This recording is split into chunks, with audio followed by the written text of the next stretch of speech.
Well, welcome back, statistics scholars. Today's topic is confidence intervals and effect sizes, which is an extension of the null hypothesis significance testing approach. It's sort of once you do an inferential test, like a z-test, because remember from last time, the z-test was our very first inferential test. We calculated a z-statistic to do a z-test to decide whether or not to efficiently and quickly reject or fail to reject the null by calculating this thing called the z-statistic and then comparing that to standardized critical values. But today's topic is once you've done that, your work's not done. What? I know, it's a super big drag, but it's totally true.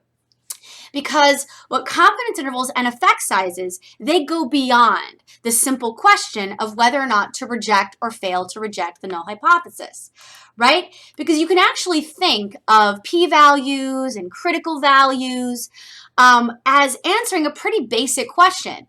Is there any differences between the groups? No matter what your research question, you're always looking at average differences, right? Is the kids who get Head Start, are they different from the general population? Are men in the Army different from the general population?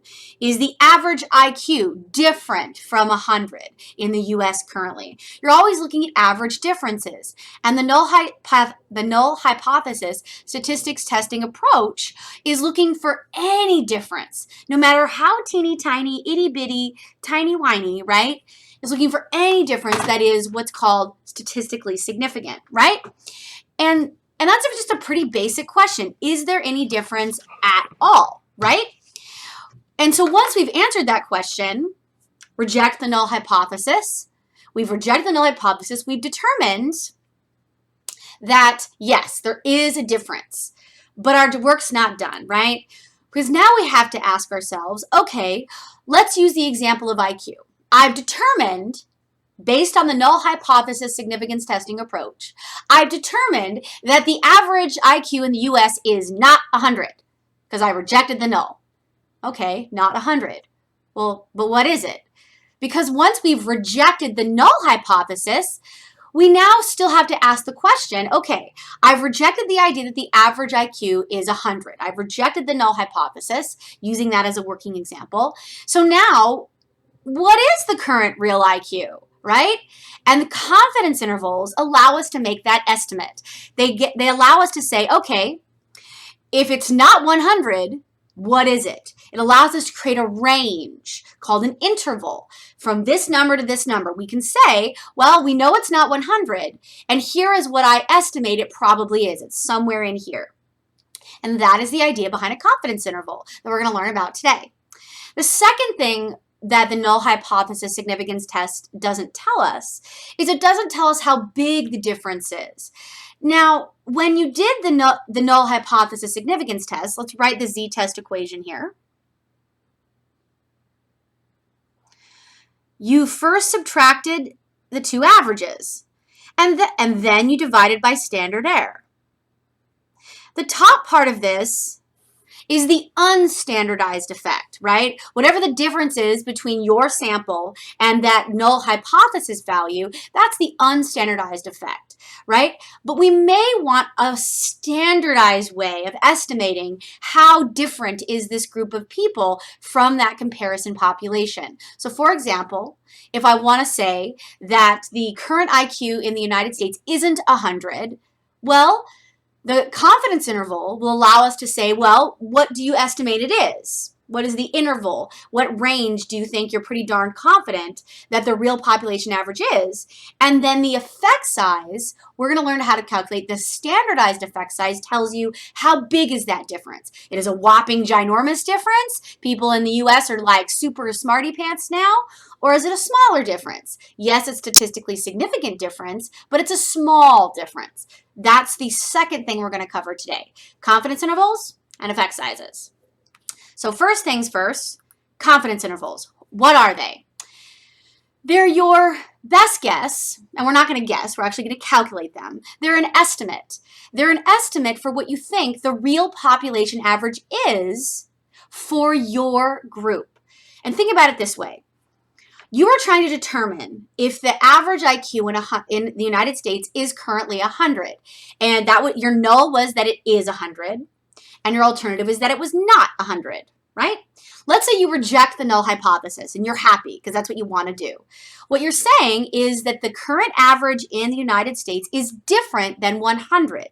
Well, then the confidence interval goes one step further and says, okay, let's figure out what the range would be that we can be pretty darn sure the current population average for IQ is. We know it's not 100, but what is it? And so we talk about, gives us a range for the location of the parameter. And we'll go through several examples of this. But that's sort of the fancy way to describe that idea. The confidence interval, once we calculate it, is going to give us a range, a higher number and a lower number, and we're going to say somewhere in here. Like, let's say the confidence interval is 105 to 110. We would say I'm confident that the real average is somewhere between 105 and 110 currently in the United States. And so then the population average is somewhere in there. The mean, mu, the population mean currently in the US is somewhere in here, right? And so you can talk about, and for now, we're just going to be talking about mu. Later on, we can learn that you can construct a confidence interval around lots of different parameters. For now, just mu. Later on, we're going to be looking at the difference between averages in populations. Then we're going to talk about pairs of people, and we can calculate confidence intervals around those parameters as well. And you can actually calculate a confidence interval around any population value you're trying to estimate, right? And so now, the confidence interval that we're going to calculate is estimating the real population average beyond simply X bar. It goes beyond that idea of just grabbing one sample average as your one estimate. It creates a range. And so we construct that interval. We say that we construct the confidence interval around that one X bar, right?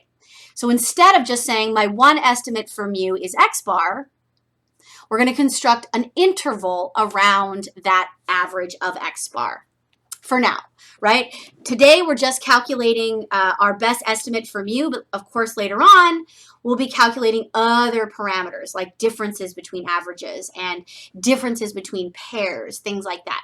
But for now, our z-test has only been looking at X bar as an estimate of a single mu, for example, a single IQ average. And so we're going to construct confidence intervals around our best estimate for whatever that value is, and it's X bar. Because remember, we're trying to determine if X bar is different than the comparison population, but once we reject the comparison population, we have to look at our little X bar and say, well, this X bar may be a good guess, but let me construct an interval around it where we say that the real population average is somewhere within this range. That's the idea behind a confidence interval. And it couldn't be easier to calculate. It basically takes all of the same information, It takes all the same information from the null hypothesis significance test.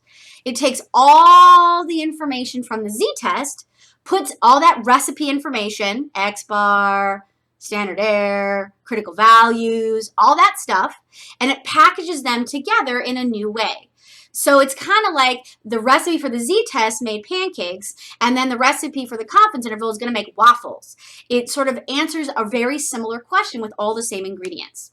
And so here is how you calculate the confidence interval. You take your descriptive statistic that was in the top of the fraction for the z-test. So in this case, the sample mean, or X bar. Then you're going to add and subtract a value from that. You're going to take the critical value from the z-test. Remember that critical value we looked up using the z-table? You're going to take that doesn't change because it's standardized. You're going to take the critical value and you're going to multiply that by standard error. And the standard error is the bottom part of the equation in the z-test. So let's take our recipe for the z-test.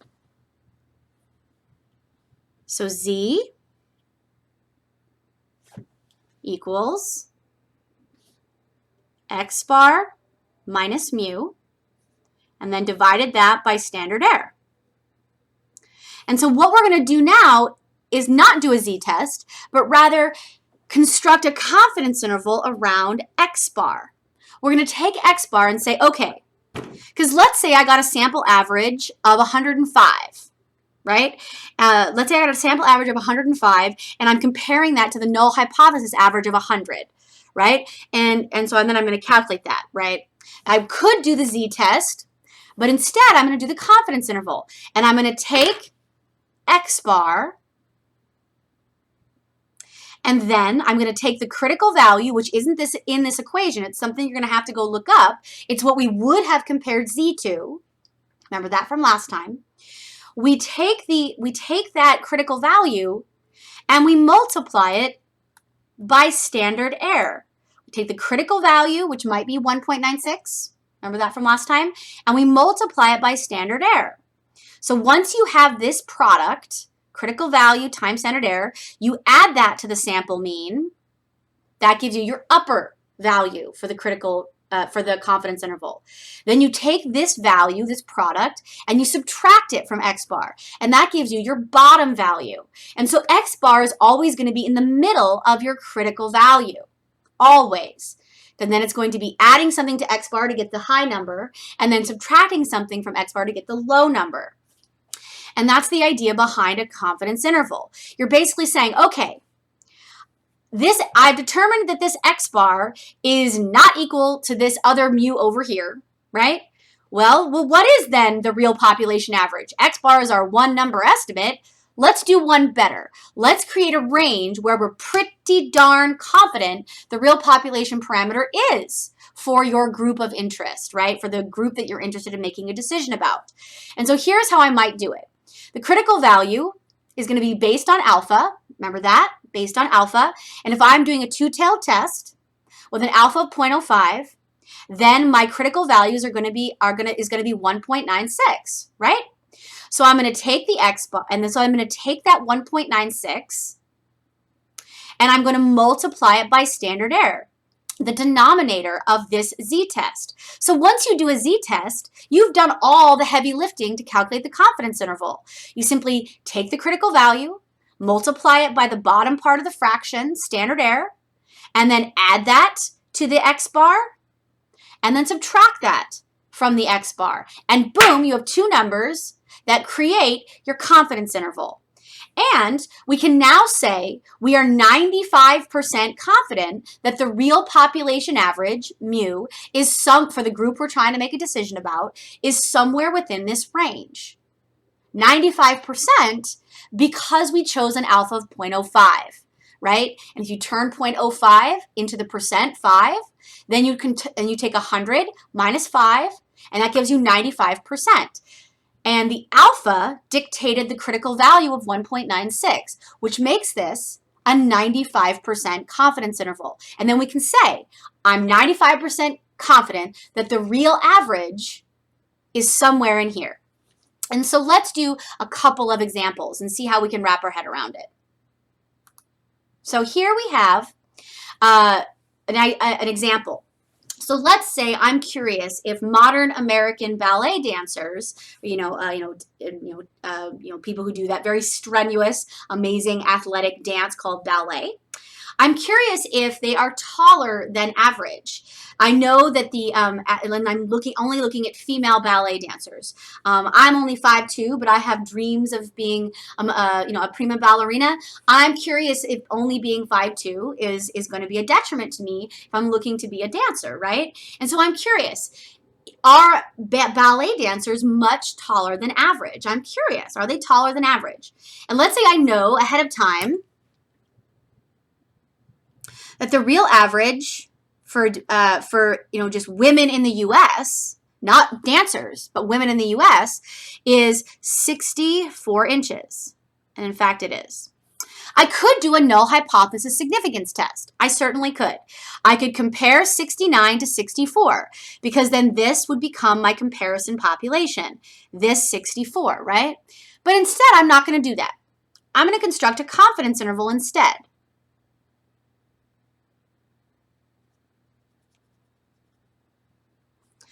And so then I look up the critical value for if I had used an alpha of 0.05 in the z-test.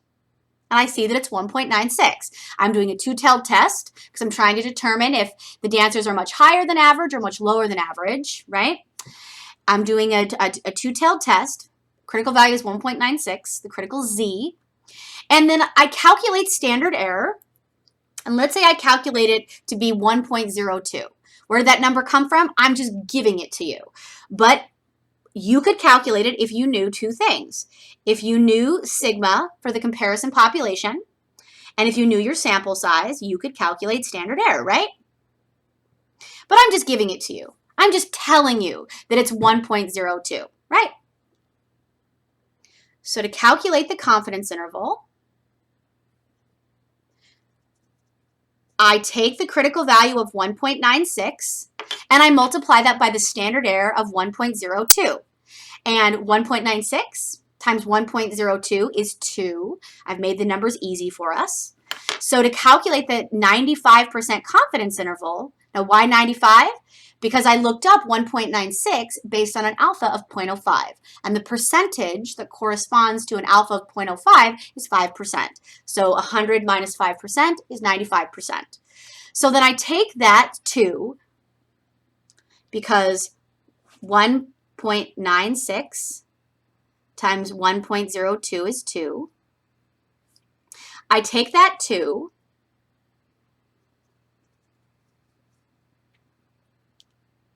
and I take 69, and let's say I grab one sample of ballet dancers. And in my one sample of ballet dancers, they were 69 inches. So this is my X bar. And so I take that 69 inches and I add 2 to get 67. Oh, I'll get 71, sorry. And then I take that 69 and I subtract 2 to get 67. And so my 95% confidence interval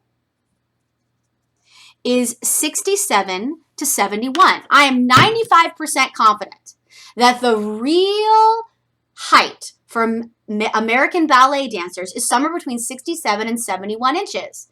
So not 64, right? And that's one of the beauties of a confidence interval, is you can actually use it to do a null hypothesis significance test. Now, in practical research applications, you can't get around doing the z-test first, right? First you do the z-test, and then you do the confidence interval. But you can actually use the confidence intervals directly to reject or fail to reject the null. You can, and we'll talk about that a little bit more in a minute. But at this point, just make sure you know how I arrived at this confidence interval, this 95% confidence interval. So I would say this. The confidence interval, the 95% confidence interval is 67 to 71. Whoops. You use brackets, right? I am 95% confident that the real height for modern American ballet dancers is somewhere between 67 inches and 71 inches, right? Somewhere in there. I am 95% confident that real thing is, right? And so this is the beauty of a confidence interval. It gives you a nice range, a range of where the real average probably is. It goes beyond simply saying, well, not 64, because that's all the null hypothesis significance test was able to tell you. When we did the z-test, all we were able to conclude is it's not this number. It's not that number. Well, what is it then? Well, let's say I reject the idea that it's 64, right? Nope, modern American ballet dancers, they are much taller than average. I reject the idea that they have an average of 64. Well, what is their height then? Well, I'm 95% confident that their real average is somewhere between 67 and 71. And so you're going beyond. You're giving more information than the simple z-test gave you. And modern research is moving more and more to not only reporting our inferential tests like z-tests, but also reporting our confidence intervals as well, because it gives more and better information. So a couple of things to keep in mind, that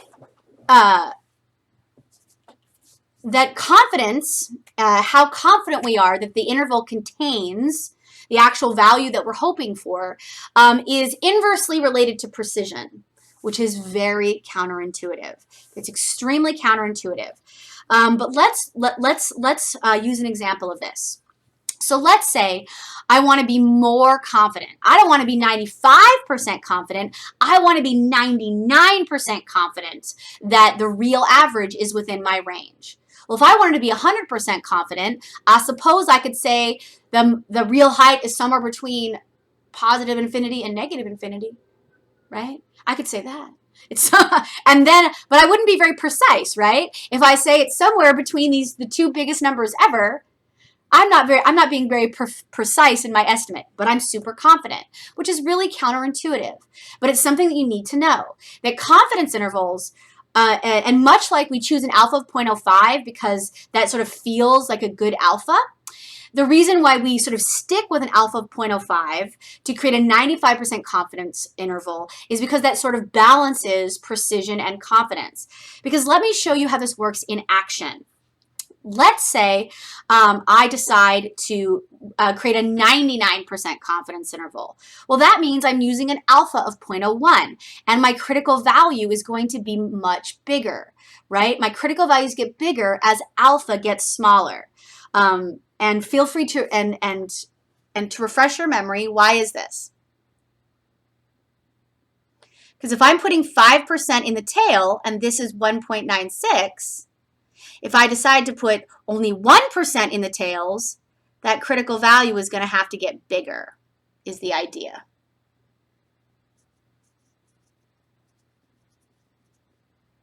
Right, so now my critical value is bigger because I made my alpha smaller, right? And so now what is this going to do to the interval? Well, it's going to make the interval wider. Because this is a 99% confidence interval, I'm making my net bigger. And that's actually why I had a picture of Beast from X-Men on the front of the slides. Think of the confidence intervals as trying to estimate the real population average, like it's a net. You're trying to make a good estimate, right? An interval that you're pretty darn sure is going to actually contain the real average. And if you're 95% confident that the average is going to be in there, well, 5% of the time it won't be, right? 5% of the time it won't be. But if you're 99% confident, it's like you have a bigger net. You're now 99% confident you're going to catch this beast called mu, right? The real population average. But a wider net, a wider interval where you're 99% confident is less precise. You're less precise in your estimate. And let's see how that works. I take 2.33, the critical value for an alpha of 0.01, and I multiply that by standard error, because again, standard error is not going to change. Nothing's changing but my alpha. So I take 2.33 times 1.02, and instead of getting 2 this time, I get 2.38. This is a bigger number, so I end up adding a bigger number to 69 to get 71.38 and subtracting a larger number from 69 to get 66.62. So I've widened my interval so that I'm more confident that the real average is somewhere in there. And I understand that's very counterintuitive, that wider, more confident intervals would be less precise. And so feel free to post in the Q&A forum if that concept is a little confusing, or do please come to my office hour if you want to explore this idea, right? But just commit that to memory, that wider intervals are when you're using a smaller alpha, because that gives you a bigger critical value. You're now more confident that you've accurately estimated the real population average. But with a wider net, that's less precise. With a wider interval, you're going to be less precise, right? And something else I want to keep in mind, with a smaller alpha and with a wider interval, you're going to be less likely to reject the null hypothesis because you're using a smaller alpha. With a smaller alpha, a bigger critical value, that critical value that you use to do the z-test, you're going to then make it more difficult to reject the null because you're making your critical value bigger. It's going to be harder to blow past that critical value to reject the null, right? So keep all those things in mind. So, and just like wider intervals decrease our precision, narrow intervals make us less confident, but we're less precise. So think about a smaller net. You're trying to catch mu, and you've made your net smaller. you've made your estimate more narrow, more precise. But because you have a smaller net, there is a larger chance that you haven't accurately estimated the population parameter, right? So being less confident does in fact make you more precise, which is very, very counterintuitive. And so let's say instead of using an alpha of 0.05 or an alpha of 0.01, I use an alpha of 0.10. Now 0.10, an alpha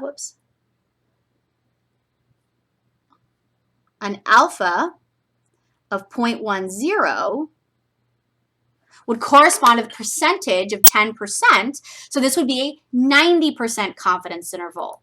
We're now 90% confident that the real average will be within this interval. And let's see what that happens. Now, because our alpha is bigger now, our critical value gets smaller, right? Our critical value gets smaller. And again, where do these critical values come from? They come from the z-table. I'm looking them up. So now I'm taking 1.28 based on an alpha of 0.10, not 0.01, 0.10, right? And so if we think about our null hypothesis sampling distribution, if having an alpha of 0.05 created 1.96 as the critical value,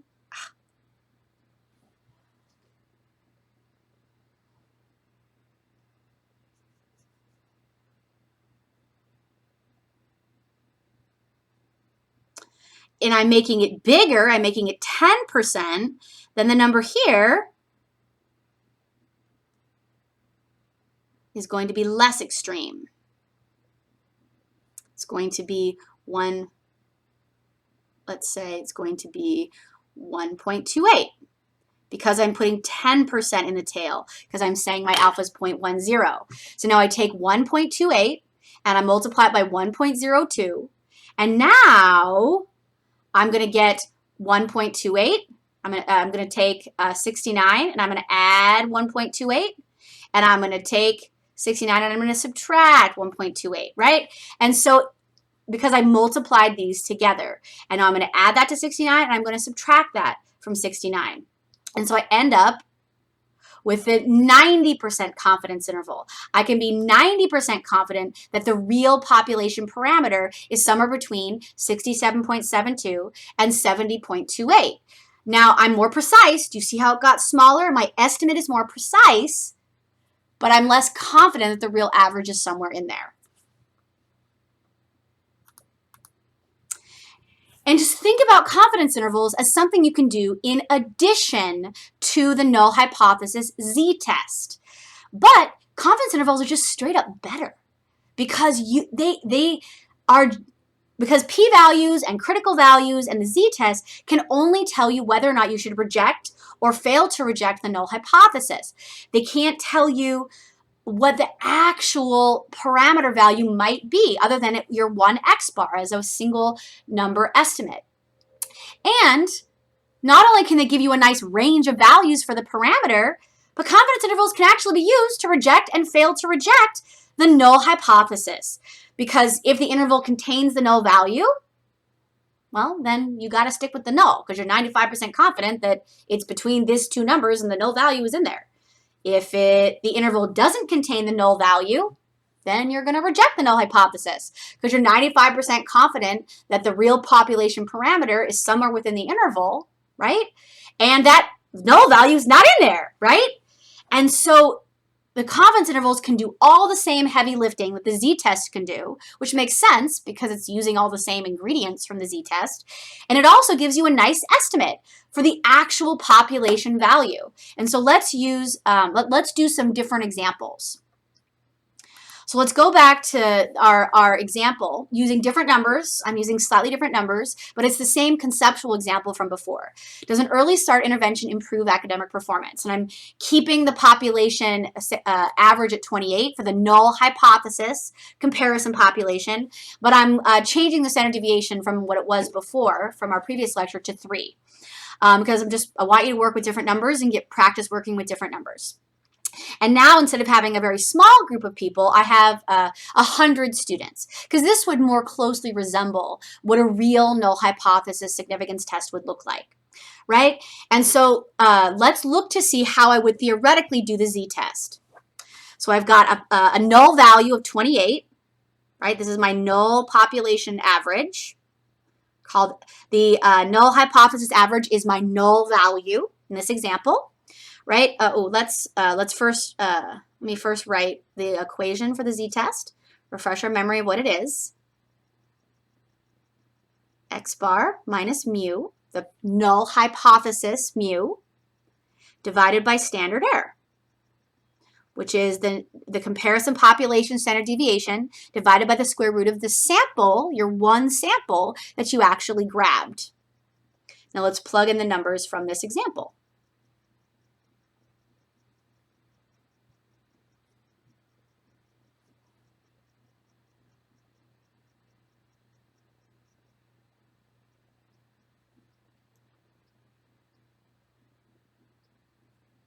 So I've taken 30, which was X bar, minus the null value of 28, because again, 28 is our null value. That is what we're comparing 30 to, right? Our null hypothesis sampling distribution of the mean is centered on 28 before we standardize, right? So 28 is our null value. It's the value we're trying to reject, right? Keep that in mind. The null value is the number you're trying to reject. And then we have standard error, which is 3 divided by the square root of 100. And so let's work out how we then use these ingredients from the z-test to calculate the confidence interval instead. So our descriptive statistic that we're trying to make a decision about is 30, right? This is our one sample of kids who got Head Start. They had an X bar of 30. So that's the number we're going to start with when we ask this question. Kids who get Head Start, what's their real population average? I'm hoping it's not 28, right? But more than hoping it's not 28, I want to know what is a good range, what is a good estimate for these kids. So the first thing I'm going to do is calculate standard error. So I take 3, and I divide by the square root of 100. That is 3 over 10, and that gives us 0.3. So if I was going to show my work for that, first I would show 3 over the square root of 100, which is 3 over 10, and then 3 divided by 10 is 0.3. And now I'm going to need a critical value. And so I'm going to use that table in the back of my book, right? And I'm going to pick an alpha of 0.05. And confidence intervals are always two-tailed. Here's a news flash. Confidence intervals are by their very nature two-tailed. So if you're going to calculate a confidence interval, you're going to be doing a two-tailed approach, period. And so here we choose an alpha of 0.05. Look up that critical value for a two-tailed test at 0.05, and you get a critical value of 1.96. Notice it's standardized. The critical value doesn't change.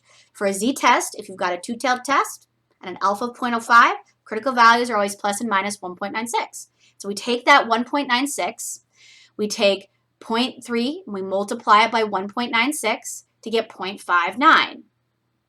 So now I'm going to take that descriptive average, and I'm going to add 0.59 to it, and I'm going to subtract 0.59. Now notice that I said statistic up here, because later on we're going to learn to calculate confidence intervals around other things, not just averages. And you can construct a confidence interval around any descriptive statistic. You could calculate it around the standard deviation if you wanted to, but for now we're just calculating it around the mean. So I'll go ahead and type that in here for you. This is the mean.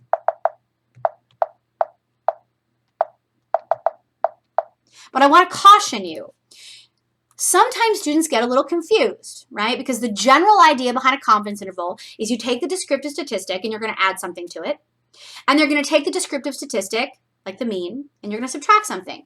But because you see that word statistic, you see many students go, wait, I need to take the z value and then add and subtract something to it. And that's wrong. We never construct confidence intervals around the z statistics. No, no, no. Those are our standardized, that's our inferential test statistic. It's different. We calculate our confidence intervals around the unstandardized mean, 30, right? Do not calculate confidence intervals around z's, because you could very well be asked to calculate the z-test And then as a follow-up question, be asked to calculate the confidence interval. And you don't calculate the confidence interval around Z. You calculate it around X bar. I cannot emphasize this enough. It's just a really common mistake when things get stressful on exams. So here I have 30, which was that descriptive statistic, that average, that X bar, that mean, that random sample of 100 kids. And so then I take 30 and I add 0.59 to get 30.59. I take 30 and I subtract to get 29.41. So that is my 95% confidence interval. That is my level of confidence. So if somebody said, what is your level of confidence? You would say 95%. Where does that 95% come from? It comes from the fact that we chose an alpha of 0.05 to look up the critical value of 1.96. Now notice, 29.41 to 30.59. Let's draw that number line.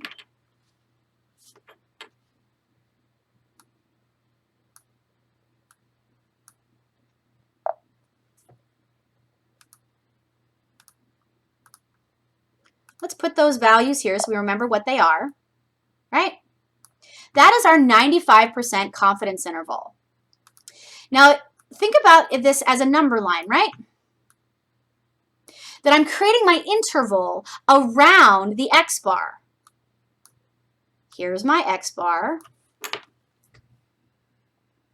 Right here. Here's 30. I added 0.59 to get 30.59. Then I subtracted to get 29.41. Notice this is then my 95% interval. I am 95% confident that the real academic achievement for kids who get Head Start is somewhere between 29.41 and 30.59. Now, what was the value I was hoping to reject? I was hoping to reject 28. And notice that my interval doesn't contain 28. Without even doing the Z-test, I can reject the null hypothesis. And now I've got this lovely parameter. Yep, I'm going to go on Oprah and I'm going to say, guess what, Oprah? Head Start totally improves academic performance. The known average academic performance for kids across the U.S. is 28. And kids who get Head Start, I'm 95% confident that their academic achievement is somewhere between 29.41 and 30.59. So not 28. Certainly not 28, and now I can actually give a much more nuanced answer. It's not 28 for sure. We have a statistically significant improvement. The academic achievement is somewhere between 29.41 and 30.59. So not 28, and that's the beauty of a confidence interval. You can use it to reject and fail to reject the null because you're using all the same ingredients from the Z-test, right? But now you've got a nice range for what the real population parameter might be. Somewhere in here. Let's do another example. So let's say I want to know if the real population average nowadays is still 100, because historically it has been 100. So I'm going to define that population, that null hypothesis comparison population. I'm going to define it as 100 with a standard deviation of 15, because that's what IQ has been historically. And so now I've got my comparison population.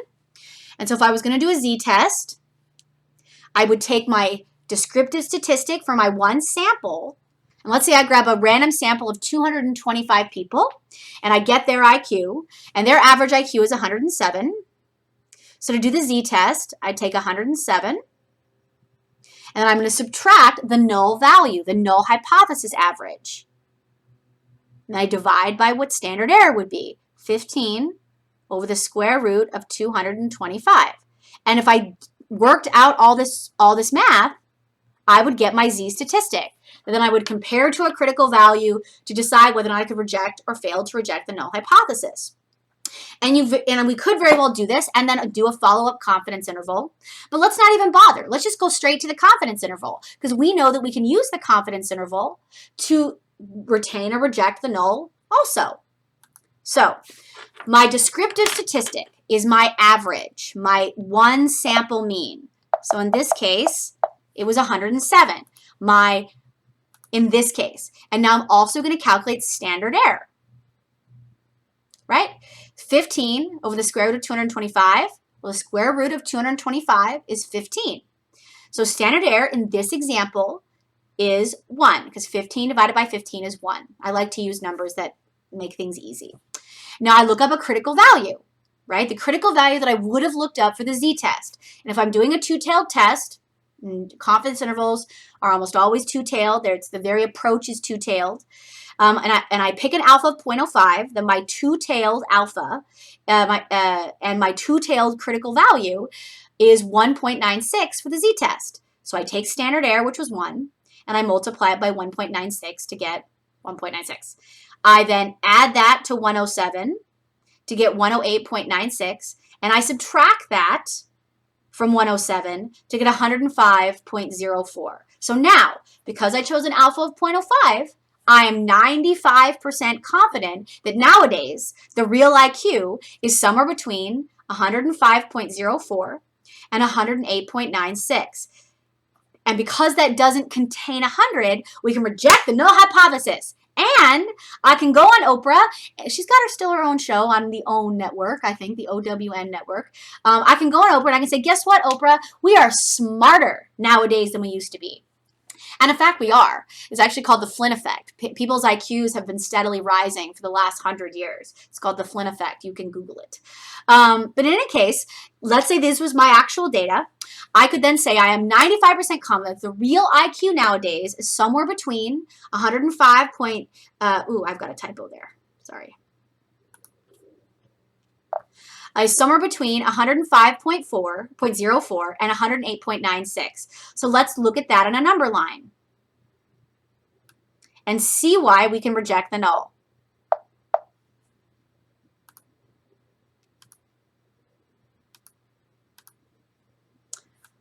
And so let's remember what those numbers were.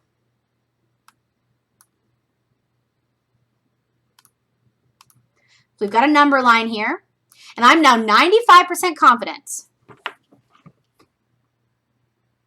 I'm 95% confident that the real IQ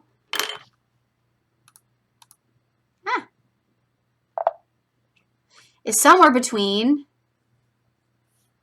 105.04 and 108.96.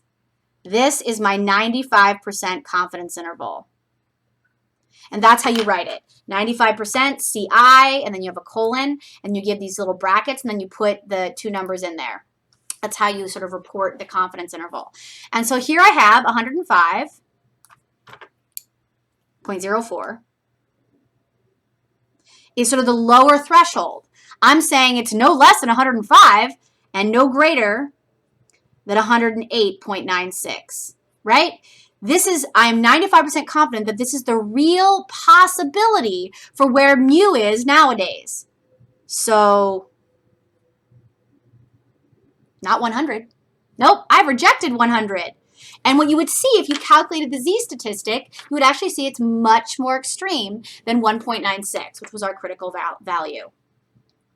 Let's do another example.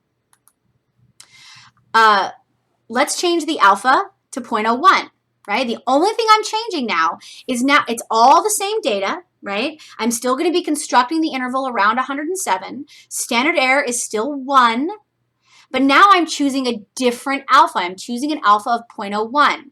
And so then my alpha, my critical value, if I look it up in table A1, in the back of your book, you would see that the critical value is larger because smaller alphas come with larger critical values, right? And so now my critical value is 2.58. So I take standard error of 1, multiply it by 2.58, and then I take that 2.58, because again, standard error was 1. I made this an easy example. And so now I take 107 and I add 2.58. I take 107 and I subtract 2.58.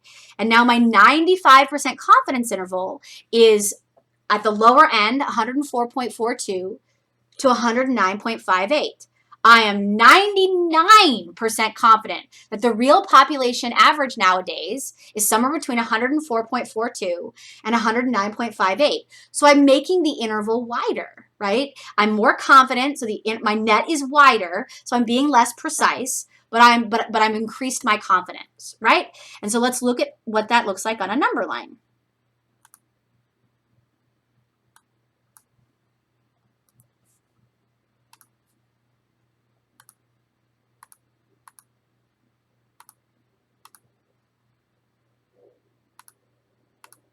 So I draw my number line here. And this was my interval, right? So the lower end of my interval was 104.42.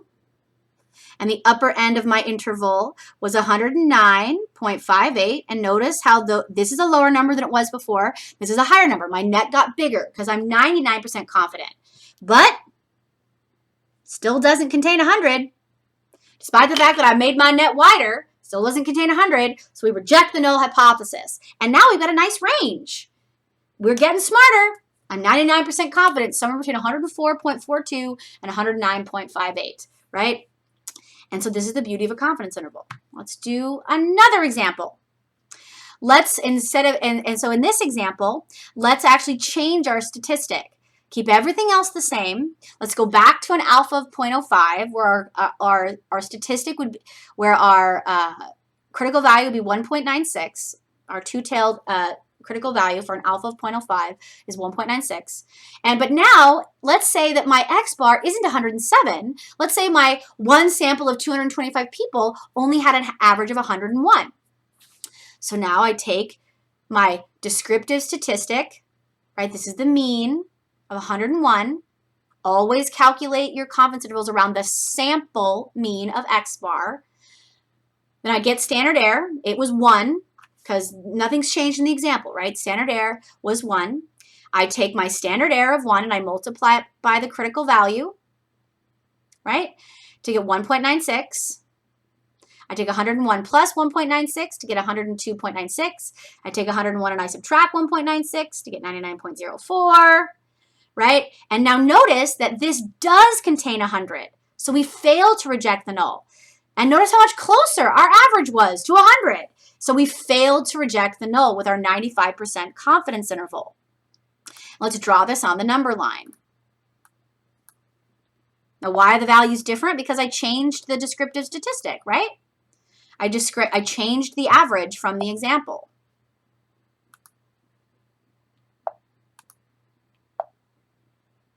So that was our interval. Let's look at that on the number line. I'm 95% confident the real average nowadays is somewhere between, I started with 101 now, right? 99.04 down here, because you construct the confidence interval around the X bar. 101.96. And guess what? Oh, that contains 100. Failed to reject 100. Oh no, can't go on Oprah. We're not getting smarter nowadays, is what these data would tell me. Let's change one more thing to make sure and do one more example. Let's say instead of having a sample size of 225, I only had a sample size of 9. Now, if you remember from the central limit theorem, standard error gets smaller as sample size goes up, which increases power. Makes the null more likely to be rejected. But now we have a smaller sample size. And so what is that going to change? Well, that is going to change standard error. It's going to make standard error a whole lot bigger, which is going to make the null harder to reject. And let's see how this affects our confidence interval. So now we have to recalculate standard error because instead of having 225 people, I only have 9. Ooh, so less precise, a much smaller sample, right? So now to calculate standard error, I take the square root of 9 to get 3. 15, because that was the standard deviation for the comparison population. I take 15 divided by 3 and I get 5. So my new standard error is 5, right? Go back to the original data. Where do these numbers come from? They're not magical numbers. Let's go back to the original example that I gave.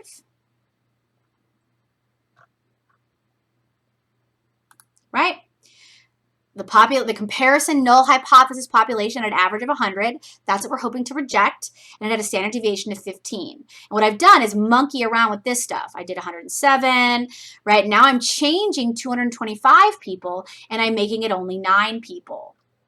Well, let's see, and so that's going to change this standard error, right? If I say, not 225 people, only 9 people now. Well, that's going to completely change standard error, right?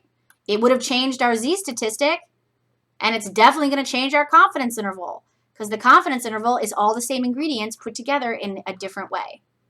So here we've got standard error is now 15 because that was the standard deviation for the population, the comparison population, divided by the square root of 9 because that's our new sample size that I'm giving you.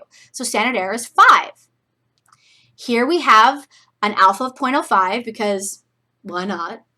And so our two-tailed alpha gives us a two-tailed critical value of 1.96. So I take the new standard error of 5 and I multiply it by 1.96. And so then I take 107 and I add 9.8. And I take 107 and I subtract 9.8. Big standard error, man. Because those sample averages would be super spread out in that null hypothesis universe. 9 people, you don't want to make 9 people, it's not going to be a very precise average. So all your infinite number of averages are going to be super spread out. And so then your 95% confidence interval is also going to be pretty wide because standard error is bigger. And look, so you're taking 5, not 1 now. Standard error is not 1. Now standard error is 5. Whoa. So 5 times 1.96 is 9.8. Add that to 107, subtract that from 107. And so now our 95% confidence interval for the average IQ, we're still constructing it around 107, because I went back to my original X bar from the original example, is 97.2 to 116.8. So let's put that on the number line.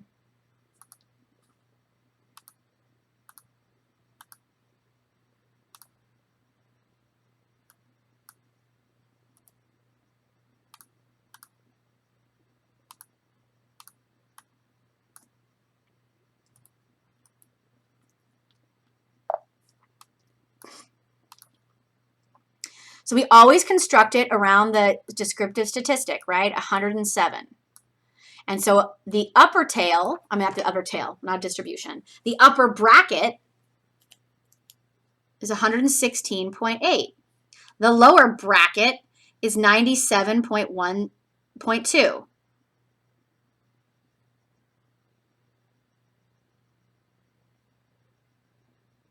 Right? And that contains 100 because that's where 100 would be on this number line, right? Fail to reject the null hypothesis. Fail to reject, yeah. You only had 9 people. 9 people to base your IQ on. You're going to fail to reject the null because remember, as sample size goes up, power goes up. More likely to reject the null and be right.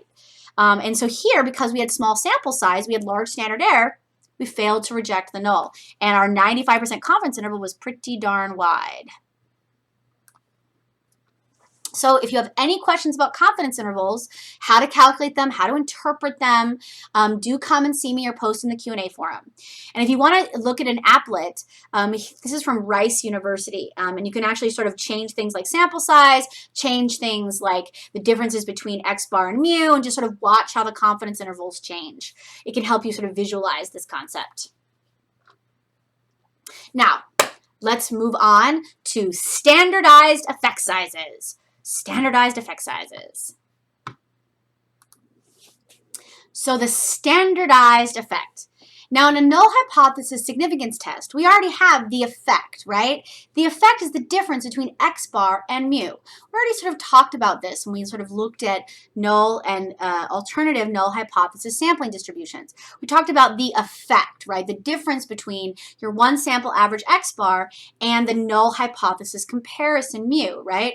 We looked at this difference. That's the unstandardized effect. That's the effect in the raw units of whatever it is you're measuring. If you're comparing 107 to 100, then your unstandardized effect is 7 points. If you're comparing 30 as an X bar to 28, then your unstandardized effect is 2. But just like anything unstandardized, it becomes difficult to interpret, right? And so we want not only to calculate the z-test or calculate confidence intervals, we want to know how big is the effect, how big is the difference, how practical is the difference. Because a null hypothesis significance test, whether or not you're going to reject or fail to reject the null, we know is driven by sample size. It's based on n. And if you get a big enough sample, probably there's going to be some itty-bitty tiny difference between your x bar and mu that we're going to call statistically significant. Like, let's say, you know, is the average in the United States, the IQ, really 100? Well, maybe it's not exactly 100, so I'm going to reject the null if I get a big enough sample, right? But maybe it's like only 100, and it's the difference is so teeny tiny. But let's say I'm measuring something where I don't really understand the variable very well, like it's, you know, how much you love your dog, and it's like I say that you have a dog love index of 18. Like, what does 18 mean? And let's say the difference between these two groups of people and how much they love their dog is a 5-point difference. And you're like, well, is that a big difference? Is a 5-point difference big? And let's say you say, well, I definitely reject the null hypothesis. Well, still. So 5 is a real meaningful difference. It's a statistically significant difference. But is it a big difference? Is there a lot more dog love in this group of people compared to this one? Or how about this? Let's say I've got Jenny's test raising strategy. It's a class you can take. Come, take my class, and I guarantee to raise your exam grade, right? I'm going to charge you $49.99. Now, this is pretend. I'm not actually doing this. But let's say I'm doing this. I'm going to charge you $49.99 in order to raise your exam grade. And I'd say that I did a z-test, I calculated a confidence interval, and I am 99% sure I used an alpha of 0.01, right? I'm 99% confident that you are definitely going to see higher exam grades after you take my strategy class. Are you going to give me $49.99? No, because what do you want to know? You want to know how much? How much is my exam grade gonna go up? And you're like, I'm all 2 points. Well, 2 points out of how many? How big was the test? Was this a 200-point test? Was this a 500-point test? Was this a 10-point test? How much is 2? 2 would be the unstandardized effect. We need something standardized so we can interpret it, right? Because just because the difference between two groups is statistically significant, just because you can reject the null hypothesis, doesn't mean you have a practical or meaningful difference between the two groups. Practical is the right word here, right? So we can talk about how the magnitude of the effect is not reflected in critical values or p-values, just that there is a difference. If you reject the null hypothesis, it will tell you that there is a difference between x bar and mu, but not how big that difference might be in any kind of standardized way. And so we are going to then learn about what's called Cohen's d. Cohen's d. Sorry. And so the unstandardized effect, one more time, is the top part of the inferential test statistic when we did the z-test, right? The difference between x bar and mu is the unstandardized effect, but we are now going to standardize. And different statistical tests as we move on, as we go from z-test to what we'll learn is t-test, and eventually f-test and chi-square test, all the different tests we're going to do, because we're going to do lots for the rest of the semester, there's different ways of standardizing. And we're just going to learn about the Cohen's d for the z-test, the only one we've learned so far. And so this standardized effect tells us the magnitude. How big is the difference between x bar and mu? And here it is. Here is the equation for Cohen's d for a one-sample z-test. It looks real familiar, right? Here, you still have x bar minus mu at the top, and we're still dividing by something, but now this is just the original standard deviation for the comparison population, because this isn't a z-test. Rather, you're just standardizing the difference between x bar and mu, right? We're back in one sample land. We're not talking about a theoretical, hypothetical sampling distribution of the mean anymore. We're simply saying this one sample, how different is it in standard deviations from that population average, that null hypothesis population average, right? And so you can actually notice how this is actually pretty similar to a z-score, right? Because now we're talking about the standardized mean difference, right? because the mean difference, x bar minus mu, is the unstandardized effect, and Cohen's d is simply dividing that by the original standard deviation of sigma. And now you have the standardized effect size. And so let's remind ourselves what the z-score equation was, because again, this is just one sample land. This isn't an infinite number of averages anymore. This is one sample average and just standardizing it. Remember, z was the score minus x bar divided by the standard deviation, right? And if we did it for a population, the z-score was calculated the same way. The score minus mu divided by the standard deviation. And so here, we're just standardizing the difference between x and mu in the original standard deviation. And that gives us our Cohen's d, our standardized effect size. And so keep in mind, all you're doing is standardizing the effect, taking the top part of the fraction from the z-test, x bar minus mu, and dividing not by standard error, because that's how we do the z-test. This is just standardizing the effect. It's called Cohen's d.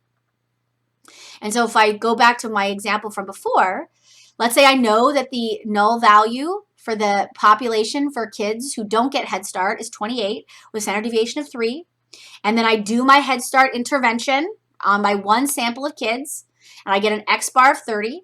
I simply take 30 minus 28, divide by 3 to get 2 over 3. And this becomes my standardized effect. And this tells me that what's the difference between kids who get Head Start and kids who don't? 2/3 of a standard deviation. You can expect a 2/3 of a standard deviation jump in academic performance. And now you don't need to know how you were measuring academic performance, because this is now a standardized metric, right? Is a 2-point difference big? Is it small? I don't know. But now I do. It's 2/3 of a standard deviation. That's the kind of jump that you would see. And notice we're not saying whether or not this is a statistically significant effect. That's what the z-test or the confidence interval tells you. This is new and different information. This doesn't tell you if there's a difference. It tells you in a standardized way, in a z-metric, how big that difference might be. And here are some rules of thumb from psychology.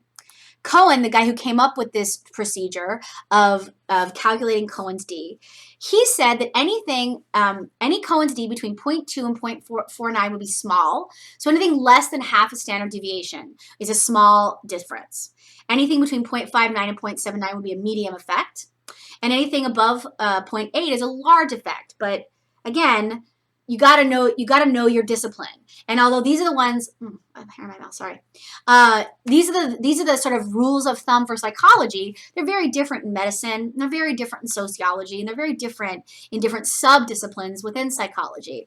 But these are the ones that Cohen put forth as sort of a rough guideline. And to give you a sense of what these effect sizes mean, is a small effect would be if it's statistically significant, if you reject the null hypothesis and you calculate a Cohen's d in that small range, he would say that would be like the difference between the heights of 15-year-old girls and 16-year-old girls in the US. It's definitely there on average. If you measured all the heights of all the 15-year-old girls and all the heights of the 16-year-old girls, you would find a statistically significant difference, for sure. On average, 15-year-olds are shorter than 16-year-olds. But if you got a bunch of 15 and 16-year-old girls in the room, it would be such a small difference, you couldn't even tell the difference. A medium effect, he says, will be large enough till you could see it with the naked eye, if we're talking about height. And so this would be the difference between 14 and 18-year-old girls. Not only statistically significant, these two groups of girls are definitely different in height, but and if you had them all crowded in a room, you could see the difference, right? But it's not going to be a huge difference, because 14-year-old girls, generally speaking, have already had their final growth spurt, their big growth spurt, but you would see the difference. A large difference, he says, would be grossly perceptible. And gross doesn't mean disgusting, it means big. And so this would be the difference between 13-year-old girls and 18-year-old girls in the US, because this is before, on average, girls have that final growth spurt. And so this is just to give you a general rough idea of what he meant by small, medium, and large. Now again, this doesn't tell you if the difference is statistically significant. You still have to deal with the null hypothesis. You still have to consider that any difference you see is just due to sampling error. You still have to think about your infinite number of averages, but that's what the z-test is for. Or you could do a confidence interval, and you could do both. You're probably going to have to do both in my class. Cohen's d is just if the difference is statistically significant, how big is it? Small, less than half a standard deviation, medium, between half a standard deviation and 0.8, or above 0.8, big. At the end of the day, though, effect sizes, whether they're unstandardized or standardized, they're going to be a judgment call. But standardized are better because you're, again, dealing in a z metric, a standardized metric that will tell you how many standard deviations, not standard errors, but actually standard deviations, how many standard deviations these two groups are away from each other. And then whether or not that's a practical difference is based on your own personal value judgment, right? Whether or not it's practically important or clinically important if like you're a doctor. All right. Hope if you have any questions about either confidence intervals or effect sizes, please do let me know. Post in the Q&A forum, come to my office hours. And I'll see you next time where we'll start talking about t-tests. Ooh, t-tests.